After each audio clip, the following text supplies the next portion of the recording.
You've heard the saying, history is written by the victors.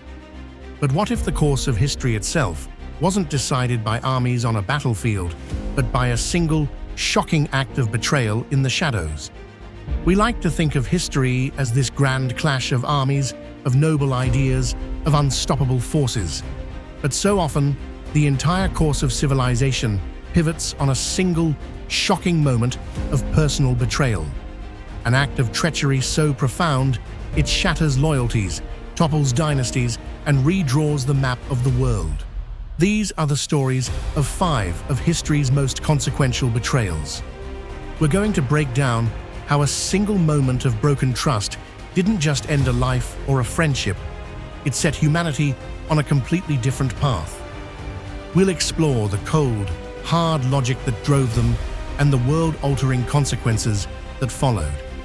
From ancient Rome to 17th century China, these are the tales of how loyalty died and history was rewritten. Number 5. Akechi Mitsuhide, the samurai who torched a nation's future. Let's begin in the blood-soaked chaos of 16th century Japan, the Warring States period. For over 100 years, the country had been torn apart by civil war. But by 1582, one man was on the verge of ending it all. His name was Oda Nobunaga. Nobunaga was a force of nature, brilliant, ruthless, and a true visionary. He'd spent decades fighting and clawing his way to the top, bringing almost all of Japan under his command. He was a patron of the arts, he embraced Western tech like firearms, and he was just a few years away from unifying the nation. And right there at his side was one of his most trusted generals, a skilled commander and cultured man named Akechi Mitsuhide. The trust between them was absolute, built over years of shared battles. So what could possibly drive this loyal deputy to commit one of the most shocking betrayals in Japanese history? The real motive is still one of history's great mysteries, tangled up in personal insults and political ambition. One theory points to a deep, personal grudge. Nobunaga was known for his brutal temper, and he reportedly humiliated Mitsuhide in public more than once. One story claims that after Mitsuhide skillfully negotiated a peaceful surrender from a rival clan, Nobunaga simply had them all executed to make a point. In retaliation, that same clan then murdered Mitsuhide's mother, who had been sent as a hostage to guarantee the deal. If that's true, it's a motive born from pure rage. Other historians point to cold calculation. Mitsuhide might have seen his master as a tyrant in the making and simply thought he could do a better job. He saw Nobunaga burning sacred temples and sidelining the emperor and shogun, and maybe he saw himself not as a traitor, but as a patriot restoring tradition. Whatever the spark, the betrayal itself was a masterclass in deception. In June of 1582, Mitsuhide was ordered to march his army west to help another general. Nobunaga, meanwhile, was resting with just a handful of bodyguards at Honnoji Temple in Kyoto. As his army marched, Mitsuhide gathered his officers and spoke the chilling words that would change everything. The enemy is at Honnoji. He turned his entire army around and marched straight for his own master. The attack was a total surprise. Surrounded by men he trusted, Nobunaga fought briefly before retreating into the burning temple. To avoid the shame of capture, he committed seppuku, taking his own life as his dream of a unified Japan went up in smoke. So, how did Mitsuhide win? Well, his personal victory was a flash in the pan. He was master of Kyoto for just 13 days before Nobunaga's other generals hunted him down and killed him. But his betrayal won in a much bigger way. By killing Nobunaga, he didn't just kill a man. He killed a very specific future for Japan. Nobunaga's vision of a more open and internationally engaged Japan died with him. The men who came next, Hideyoshi and Tokugawa Ieyasu, would unify the country, but they eventually turned it inward, leading to 2 centuries of near-total isolation.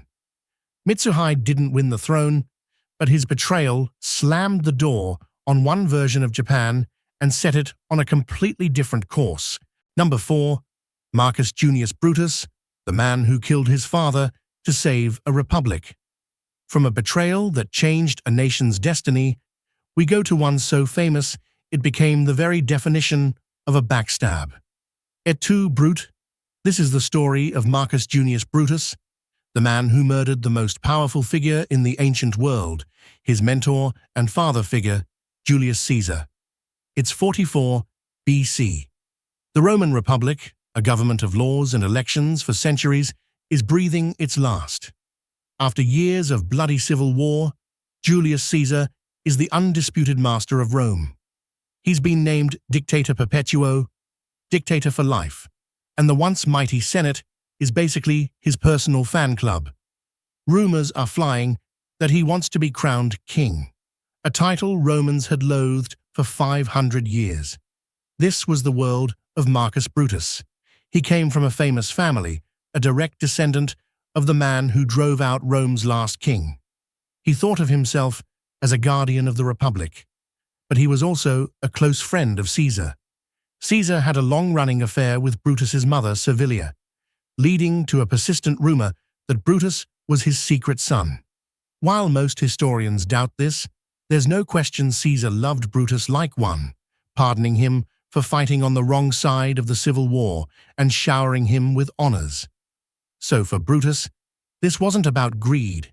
It was a painful choice between his personal loyalty and his political principles. Other senators, led by the calculating Cassius, constantly whispered in his ear that Caesar was a threat to Roman freedom. They told him his very name, Brutus, demanded he act. He became convinced that killing his friend wasn't a crime, but a sacred duty to save the Republic. The assassination took place on March 15th, later dubbed the Ides of March. The conspirators, calling themselves the Liberators, ambushed Caesar at a Senate meeting. They swarmed him with daggers drawn. Caesar fought back, but then he saw a familiar face in the crowd, Brutus, moving in for the kill. That's when, according to the story, he choked out his famous last words, a gasp of personal heartbreak, not political defeat. He was stabbed 23 times. So how did this traitor win? Just like with Mitsuhide, Brutus's plan backfired spectacularly. He didn't save the Republic, he murdered it. Instead of restoring liberty, the assassination triggered a new, even bloodier round of civil wars. Brutus and Cassius were run out of Rome as killers, not heroes, and were eventually defeated by Caesar's allies, Mark Antony and his adopted son, Octavian. Brutus ended up taking his own life. The win here is the ultimate punchline of history. The betrayal itself was a success. They killed the tyrant, but in doing so, they created the very thing they were trying to prevent. The power vacuum they created wasn't filled by a free republic, but by an emperor. Caesar's heir, Octavian, became Augustus, the first Roman emperor, kicking off centuries of imperial rule. Brutus's betrayal succeeded so completely that it destroyed the very thing he killed for. He took out the man, but created the system he feared most. These stories show how one decision can echo through time. So far, whose betrayal do you think had the bigger impact? The man who accidentally sent Japan into isolation, or the man who accidentally destroyed the Roman Republic? Let me know in the comments. Also, don't forget to subscribe to this channel. You won't want to miss what we uncover next. Number 3. The Sykes-Pico Agreement, the betrayal that broke the Middle East. Next up is a betrayal that wasn't a single, dramatic moment. It was quiet and happened with a pen and a ruler. But it arguably caused more lasting damage than any dagger. This is the story of the Sykes-Pico Agreement and how Britain and France sold out their Arab allies. It's 1916. World War I is tearing Europe apart. In the Middle East, the Ottoman Empire, an ally of Germany, is starting to crack. Britain and France see their chance. They need to weaken the Ottomans from the inside, so they find the perfect partners, the Arab tribes of the region. Through men like the famous T.E. Lawrence, Lawrence of Arabia, the British made a huge promise to Arab leaders. The deal was simple: rise up against your Ottoman rulers, fight with us, and when the war is over, you'll get the independent, unified Arab nation you've always dreamed of. The Arabs took the deal. They launched the Great Arab Revolt, tying down thousands of Ottoman troops and playing a huge part in the war. They fought and died for the promise of freedom. But that promise was a lie. Britain and France couldn't have cared less about Arab independence. This was about old-fashioned imperialism. While Arab soldiers were dying in the desert, two diplomats, Britain's Sir Mark Sykes and France's François-Georges Picot, were meeting in secret to carve up the Ottoman Empire for themselves. They were hungry for territory, for strategic ports, and most of all, for the region's oil. Their plan was formalized in the Sykes-Pico Agreement of 1916. With a few lines on a map, they drew a line in the sand. Everything north of it, modern Syria and Lebanon, would go to France. Everything south, modern Iraq, Jordan and Palestine, would go to Britain. They created artificial borders that completely ignored the ethnic and religious groups who actually lived there. For over a year, the Arabs kept fighting, having no idea they'd been betrayed. The secret only came out when the Bolsheviks found the treaty in the Russian Tsar's archives and published it, to the world's shock and the Arabs' horror. So how did Britain and France win? In the short term, they got exactly what they wanted. The war ended, the Ottoman Empire was gone, and they were the new colonial masters of the Middle East. They installed friendly rulers, crushed revolts, and started pumping the oil. They expanded their empires and secured their wealth. But that victory came at a horrific price. The legacy of that betrayal is the modern Middle East we know today, a region of illogical borders that have fueled a century of wars, coups, and extremism. The deep mistrust between the West and the Arab world can be traced right back to this one cynical backroom deal. The win of Sykes-Pico was a colonial victory that planted the seeds of endless conflict, a win whose bloody price is still being paid today. Number 2. Wu Sangui, the general who sold an empire at the Great Wall. For our next story, we go to 17th century China, to a moment of total collapse. The fate of an entire dynasty rested on the shoulders of one man, whose choice handed an empire to foreign invaders for the next 300 years. This is the story of Wu Sangui, the general who betrayed China at the Great Wall. The year is 1644, and the great Ming Dynasty is rotting from the inside. The government is corrupt, famine is sweeping the land, and the people are rising up. A rebel leader named Li Zicheng has just captured the capital, Beijing. The last Ming emperor, seeing no way out, takes his own life. The only hope for the Ming rests with General Wu Sangui.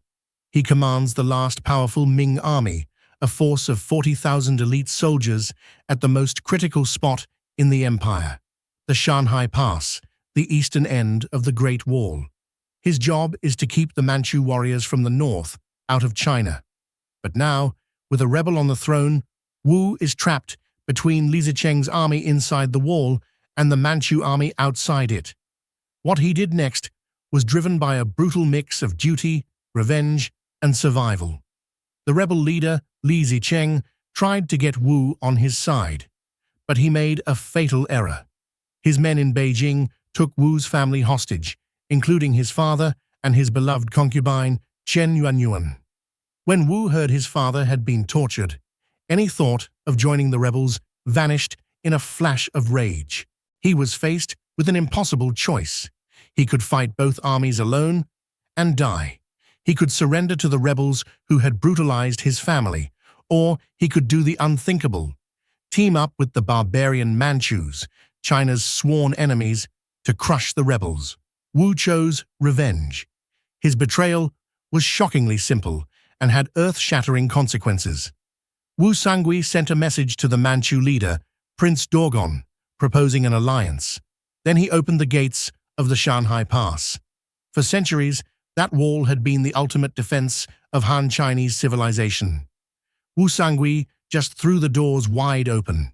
The entire Manchu army poured through, joined Wu's forces, and together they crushed the rebels. Wu Sangui won big time. He got his revenge on Li Zicheng. But once the Manchus were inside China, they weren't about to leave. Instead of restoring the Ming Dynasty, they seized power for themselves, establishing the Qing Dynasty, which would rule China all the way until 1912. And what happened to Wu Sangui? The new Qing emperors rewarded him handsomely. He was made a prince and given control over a huge territory in southern China, where he ruled like a king for decades. His betrayal brought him immense power and wealth for most of his life. But in Chinese history, his name, Wu Sangui, became a slur for the ultimate traitor, the man who sold out his country to foreign invaders. His personal win was China's dynastic loss. Number 1. Adolf Hitler and the Night of the Long Knives. And that brings us to number 1. A betrayal that is perhaps the most chillingly modern and calculated of them all. This isn't a story of a friend betraying a friend, or a general betraying an emperor. This is the story of a leader betraying the very movement that brought him to power, a bloody purge to secure his absolute control. This is the Night of the Long Knives, when Adolf Hitler murdered his oldest comrades to become the undisputed dictator of Germany. It's 1934. Hitler has been the Chancellor of Germany for 18 months, but his power isn't total yet. The old German establishment, the army, the rich industrialists, are still wary of him and his Nazi thugs. But a bigger, more immediate threat was coming from inside his own party. It came from the SA, the brown-shirted stormtroopers who had been his personal army, and their leader, Ernst Röhm. Röhm was one of Hitler's first and closest allies. He'd been there from the beginning. His SA had grown to nearly 3 million men, making the official German army look tiny. And Röhm had a radical idea. He wanted his SA to swallow the regular army whole and become Germany's new military with him in charge. He talked about a second revolution to sweep away the old elites, which terrified the generals and businessmen who had helped Hitler get into power. Hitler's motivation was cold, practical, and completely ruthless. He was at a crossroads. He knew he needed the professional German army for his future plans of conquest, and the army made it clear they would back Hitler, but only if he got rid of Röhm and his SA. He also needed the money from the industrialists. He had to choose between his loyal but dangerously ambitious old friend and the absolute power that an alliance with the establishment offered. For Hitler, it wasn't a choice at all. The betrayal, codenamed Operation Hummingbird, was a swift and savage purge starting on June 30th, 1934. Hitler cooked up a story that Röhm was plotting a coup, giving him the perfect excuse. He personally flew to a hotel where Röhm was staying and arrested him himself. All across Germany, Hitler's elite SS and Gestapo went to work, using kill lists they had been preparing for weeks. They didn't just kill SA leaders. They murdered hundreds of other political opponents, anyone who could ever be a threat. Röhm was handed a pistol in his cell and given the chance to kill himself. When he refused, saying, "If I am to be killed, let Adolf do it himself," SS officers shot him dead. How did Hitler win? His victory was total and absolute. In one bloody weekend, he locked down his power. First, he eliminated the threat from within his own party. Second, he won the slavish loyalty of the German army. In gratitude, the army leaders swore a personal oath of allegiance, not to Germany, but directly to Adolf Hitler as their Führer. And third, he sent a terrifying message to everyone else in Germany: any opposition means death. Soon after, Hitler merged the offices of Chancellor and President, becoming the sole, unquestioned dictator of the Third Reich. The Night of the Long Knives was the ultimate betrayal for the ultimate prize. Hitler turned on the very men who had lifted him to power, trading loyalty for total control. This act cemented the totalitarian regime that would drag the world into World War II and orchestrate the Holocaust. It was a win that paved the way for unimaginable horror, from a burning temple in Kyoto to the floor of the Roman Senate, from a secret map in London to the gates of the Great Wall, and a prison cell in Munich. These 5 stories show that history is often violently twisted, not by armies or ideas, but by a single, calculated act of treachery. The common thread is a cold, ruthless ambition. Whether it was for revenge, ideology, empire, or pure power, these traitors all made a choice. They put loyalty on a scale against their own desires, and loyalty lost every time. Their wins were sometimes short-lived, sometimes tragically ironic, and sometimes terrifyingly complete.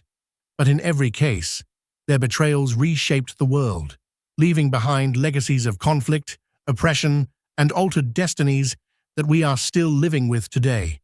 Which betrayal do you think had the most lasting impact on history? Did we miss a big one? Let us know what you think in the comments below. And if you want more deep dives into the dark side of history, make sure to like this video and subscribe to the channel.